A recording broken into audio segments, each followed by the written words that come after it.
की थोड़ी कदर है। फिर ये एक्सीलेंट प्लेयर से नहीं पता होता, क्योंकि तुमको पता है कि वो इतने करोड़ में उसका ये हुआ और उसकी बीवी है और बीवी कई बार विदेशी होगी, उसका इंस्टाग्राम पेज होगा, उस पर 100 मिलियन फॉलोअर होंगे और ये होगा वो होगा एंड ऑल दैट जैज। नमस्ते आचार्य जी। अभी रिसेंटली एक न्यूज़ आई थी, जो क्रिस्टियानो रोनाल्डो जो है फुटबॉल प्लेयर, उन्होंने अभी स्टेटमेंट दिया था कि वो 1000 गोल करना चाहते हैं अपने करियर में। अभी तक वो 965 तक पहुंचे हैं और 35 गोल्स पीछे है अपने गोल से। उनका ये जो स्टेटमेंट था वो अगस्त 2024 का था, लेकिन फिर भी वो अपने गोल पे कायम रहना चाहते हैं। क्या ये उनका जो गोल है ये महत्वाकांक्षा से प्रेरित अभिव्यक्ति है या ये श्रेष्ठता का प्रदर्शन है? ये इसमें थोड़ा कन्फ्यूजन मुझे हो रहा है। तुम बताओ। जैसे ये वो उत्कृष्ट खिलाड़ी है, ये सब जानते हैं, और इतना बड़ा नाम ना हो, इतना प्रचलित खेल ना हो, तो किल मिलाकर के वो व्यक्ति जो कह रहा है वो वैसी सी बात है कि ये कह रहे हैं कि मैं रिटायर होने से पहले 1 करोड़ जमा कर लेना चाहता हूं। अब ये क्या क्या बोले इसमें? क्या है ये? परमार्थ है? ये क्या है? पर वहां पर ग्लैमर है, चकाचौंध है, तो तुम्हारे सामने सवाल खड़ा हो जाता है कि ये कुछ अलग बात है क्या? वो वही बात है जो हर बंदे की बात है, हर इंसान ही तो इसी में लगा है ना। वो भी क्या रिटायर होने से पहले 1000 गोल करने हैं? कौन नहीं है जो रिटायरमेंट गोल्स लेकर बैठा हो? सबके हैं ना। अब तो 25 साल वाले भी अपने रिटायरमेंट गोल्स लेकर चलते हैं कि 35 में रिटायर हो जाऊंगा और उससे पहले इतना जोड़ लूंगा। तो उसमें और इसमें अलग क्या है? चकाचौंध के अलावा, ग्लैमर के अलावा क्या है? चलो ये तो रिटायरमेंट आगे की बात हो जाती है, 10-20 साल आगे की। एक हमारा साधारण सा बेचारा ये ठेले वाला भाई भी होता है, वो मोमोज बेच रहा है, कुछ बेच रहा है, वो भी ये बनाता है कि आज रात से पहले इतनी बिक्री करके जाऊंगा और जब तक बिक्री नहीं होगी तब तक दुकान खोले रखूंगा। तो अंतर क्या है? क्या है? क्या है? तुम ये सोचो कि सवाल कहां से आ रहा है। तुमने ये सवाल उस रेडी वाले ठेले वाले के बारे में नहीं पूछा, लेकिन एक इंटरनेशनल ग्लैम स्टार के बारे में पूछा। इससे पता चलता है कि क्या पता चलता है? ये सवाल कहां से आ रहा है। तो क्या ये मतलब मेरी भी चाहत है कि जैसे आप बोलते हो कि जो भी आप देख रहे हो वो उसके ये सवाल अपने आप से पूछ लिया करो ना। मैं तुम्हें भी बोलूं कि तुम रेडी वाले बन जाओगे और फिर बोलूं कि तुम रोनाल्डो बन जाओगे, तुम्हारी प्रतिक्रिया अलग अलग होगी कि नहीं होगी? तो बस देख लो तुम्हारी चाहत क्या है। जबकि मानसिक तौर पर वो दोनों एक ही काम कर रहे हैं, मानसिक तौर पर दोनों एक ही काम कर रहे हैं, लेकिन आर्थिक और सामाजिक तौर पर दोनों बिल्कुल अलग अलग खड़े हैं। समाज में एक की प्रतिष्ठा एक की नहीं है, एक के पास खूब पैसा, एक के पास नहीं है। काम यद्यपि दोनों एक ही कर रहे हैं, लेकिन तुम एक जैसा बनना चाहोगे, दूसरे जैसा नहीं। काम तो दोनों का एक बराबर था, वो तो कैंसिल आउट हो गया। इसका मतलब तुम मर किस पर रहे हो? वही जो आर्थिक लाभ है और सामाजिक प्रतिष्ठा है, वही तुम्हारा केंद्र है। वहीं से सवाल आ रहा है। और कहां से आ रहा है सर? तो उत्कृष्टता जो होती है वो उत्कृष्टता तो मोमो वाले में भी हो सकती है। उसका सवाल क्यों नहीं पूछा? और मैं तुम्हें उत्कृष्ट मोमोज खिलाता हूं, फिर तुम उसके फैन बन जाना और उसके ऐसा बनने की कोशिश करना। करोगे? नहीं करोगे। मैं तुम्हें आज सबसे श्रेष्ठ और उत्कृष्ट मोमो खिलाऊंगा। बोलो ना। उत्कृष्टता तो मालिश करने में भी हो सकती है। बनोगे उत्कृष्टतम मालिशबाज? नहीं बनना चाहोगे, क्योंकि बात और कुछ नहीं है। समाज में उतनी इज्जत नहीं है और उतना पैसा नहीं है। तुम्हें उत्कृष्टता श्रेष्ठता से कोई लेना देना नहीं है, तुम्हें प्रतिष्ठा और पैसे से लेना देना है। उत्कृष्ट तो इतने काम होते हैं पर उनमें पैसा ना मिलता हो तो तुम करोगे क्या? तो ये क्यों बोल रहे हो कि मैं तो उसकी एक्सीलेंस पर मरता हूं? एक्सीलेंस वाले काम तो न जाने कितने हैं, कभी नहीं करोगे तुम। एक्सीलेंस भी अगर तुम्हें चाहिए तो उसी काम में जिसमें प्रतिष्ठा पैसा हो। समाज न जाने कितने कामों को नहीं देता है इज्जत। फिल्म आएगी, उसमें तमाम तरह का वीएफएक्स लगा करके और बदबूदार कहानियां होंगी, तुम उनको हिट करा दोगे। स्टेज के एक्टर्स होते हैं, उनके पास ना उतनी प्रतिष्ठा होती है ना पैसा होता है। तुम नहीं बनना चाहोगे थिएटर आर्टिस्ट। तुम कहोगे मुझे फिल्म में एक 30 सेकंड का रोल दे दो, चलेगा। तुम उत्कृष्टता के दीवाने थोड़ी हो। अहंकार चूंकि खुद अपूर्ण होता है तो उसको लगता है कोई दूसरा आकर के मेरी तारीफ कर दे, और चूंकि अपूर्ण होता है तो पैसा चाहता है ताकि उस पैसे से कुछ खरीद के खुद में भर ले। बस इतनी सी बात है। आप जिन व्यक्ति की बात कर रहे हो उनसे एक इंटरव्यू में पूछा गया आपके पास गाड़ियां कितनी हैं, बोले मुझे गिनती याद नहीं। तुम इसलिए फिदा हो, तुम इसलिए फिदा हो। और फिर जो इंटरव्यूअर था उसने जोर डाला कि आज बताओ तो कौन कौन सी हैं। तो जितनी भी टॉप गाड़ियां हो सकती हैं दुनिया की, 10 करोड़ से लेकर के और जहां तक जाती होंगी 50 करोड़ 100 करोड़ की गाड़ी, वो बताने लगा। और उसमें भी पता नहीं मेरे पास ये 2 हैं या 4 है, मुझे ये वाली याद नहीं। अच्छा वो मॉडल शायद मेरे पास 3 है। ऐसे करके 20 तक पहुंच गए गाड़ियों तक। फिर बोले अब आगे की गिनती मुझे याद नहीं। और तुम बिल्कुल लौट गए, लट्टू हो गए, पागल हो गए। बेचारा मोमो वाला ही कैसे तुमको बताएगा? उसके साइकिलें होंगी, एक सेकंड हैंड बाइक होगी। हाँ, एक्सीलेंस के साथ वो मोमोज बनाता है, क्या फर्क पड़ता है? ऐसे ही मरते हो क्रिकेटरों पर। एक्सीलेंस तो बहुत स्पोर्ट्स में है। अभी जब ये T20 चल रहा था, उसी समय पर बैडमिंटन वर्ल्ड चैंपियनशिप भी चल रही थी और एक भारतीय सीधे फाइनल तक पहुंच गया था। आधों को नाम ना पता हो, आधों को नाम ना पता हो, और फाइनल भी चोट लगी हुई थी। आंशिक रूप से यह कारण था कि हारा, और दुनिया के टॉप खिलाड़ियों को हरा करके फाइनल में पहुंचा था। पर एक्सीलेंस की थोड़ी कदर है। एक्सीलेंस भी तुम्हें वहां चाहिए जहां पर चीयर गर्ल्स हो और बहुत सारा पैसा हो और कंटिन्यूअस टीवी कवरेज हो, ग्लैमर हो, स्पॉटलाइट हो। वहां पर तुम्हें एक्सीलेंस अच्छी लगती है। शुद्ध एक्सीलेंस तुम्हें कहां अच्छी लगती है?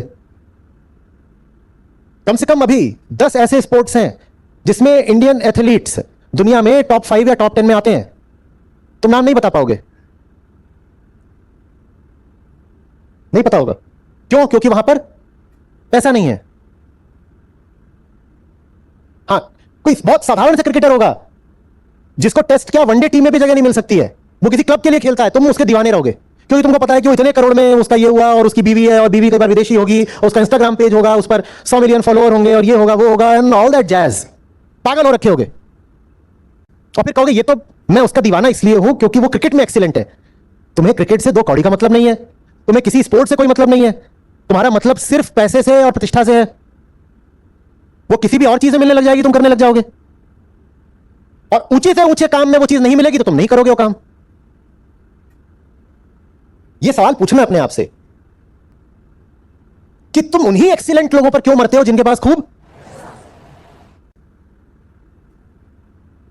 बिल्कुल उन्हीं के जैसा बनना है, वही सब कुछ करना है जो उन्होंने किया है। एक्सीलेंट तो भगत सिंह भी थे।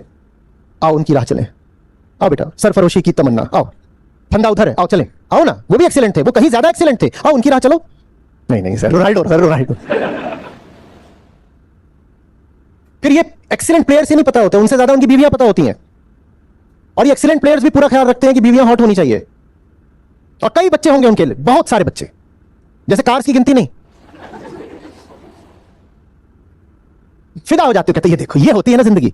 और फिर कोई पूछे तो लाज आती है बताने में कि इसकी बीवियां और इसका पैसा और इसकी शोहरत देख के मरे जा रहे हैं, तो बोलेंगे वो तो हम इसकी एक्सीलेंस के दीवाने हैं। मुंबई के ये होते थे डब्बा वाले, उनकी 6 सिग्मा परफॉर्मेंस होती थी। 6 सिग्मा समझते भी हो मतलब क्या होता है? कि कभी गलती न करना, व्यवहारिक रूप से गलती की संभावना को शून्य कर देना, इसे बोलते हैं 6 सिग्मा परफॉर्मेंस। कि जो पॉसिबल एरर्स का नॉर्मल कर्व होता है, सिग्मा माइनस स्टैंडर्ड डिविएशन, उसमें मीन से तुम 6 सिग्मा दूर निकल गए हो, मतलब गलती की संभावना को तुमने लगभग शून्य कर दिया। करोड़ों अटेम्प्ट्स में एक बार गलती होगी, इसे बोलते हैं 6 सिग्मा। इस एक्सीलेंस का दीवाना होते तो मैंने तो कभी नहीं देखा।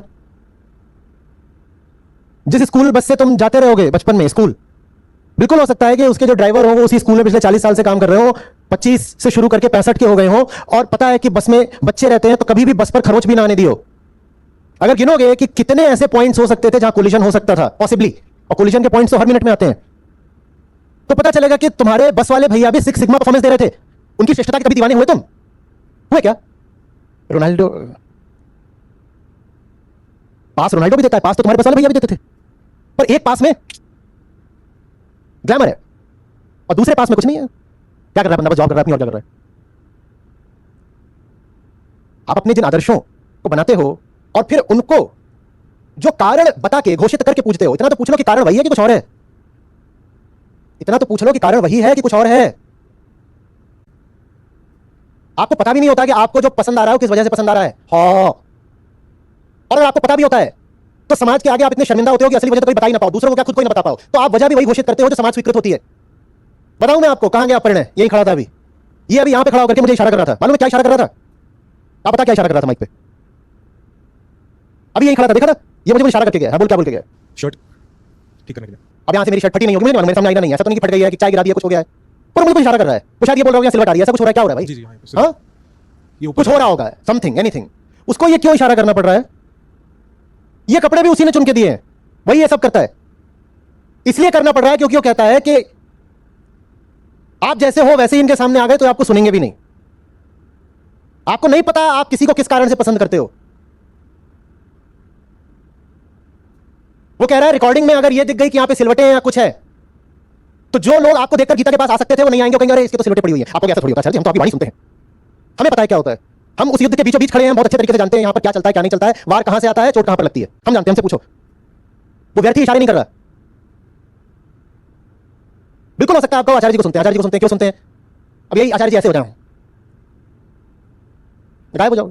और यही बात जो मैं बोल रहा हूं, दो उदाहरण दिए देता हूं, जब स्टेडियम भर जाएगा इतना ही नहीं रहेगा, या तो बिल्कुल यहां पर कोई गजब की आकर्षक शख्सियत खड़ी हो जाए और देवी जी ऐसे आए बिल्कुल सुपर ग्लैमरस लेकिन संस्कारी, और फिर देखिए सब में ऐसा भक्तिभाव जगेगा और सब कहेंगे वो तो हम उनकी वाणी सुनने आते हैं।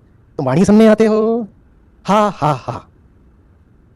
या दूसरा ये कि बाबा जी आ जाए वो बिल्कुल फिल्मी रूप धारण करके, हुर हुर हुर, लंबा चौड़ा चौगा।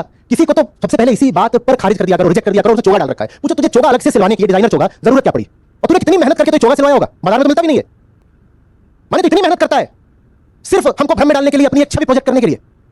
अभी बाबा जी आ जाए यहाँ पे चोगा वोगा डाल के ये वो भसम उड़ाते, भभूत मले या कुछ और जो भी करा जा सकता है पूरा, और आप कहोगे हम तो इनकी वाणी के, इनके कथन के, इनके प्रवचन के और इनकी श्रेष्ठता के दीवाने हैं। तुम्हें ना श्रेष्ठता से मतलब है, न सत्य से मतलब है, न वाणी से, न वचन से, तुम्हें बस ग्लैमर से मतलब है। और मैं ठीक कर लेता हूं भाई, संस्था चलानी है और भी कुछ हो गया है। अरे अरे अरे बताओ, इस तरीके की समस्याओं से जूझना पड़ता है हमारे मिशन को। आचार्य जी की शर्ट में सिलवट आ गई, मिशन कांप रहा है। कैरियर अर्निंग्स जाकर के देखना, सबसे ज्यादा ग्रैंड स्लैम किसने जीते हैं टेनिस में, मेंस में, उस बेचारे की कैरियर अर्निंग्स देखना, और फेडरर की और नडाल की देखना। उसकी गलती बस ये है कि उतना गुड लुकिंग नहीं है, उतनी उसको ब्रांड डील्स ही नहीं मिली, उतने एंडोर्समेंट्स ही नहीं मिले। दूसरी बात, वो वेस्टर्न यूरोप से नहीं आता है।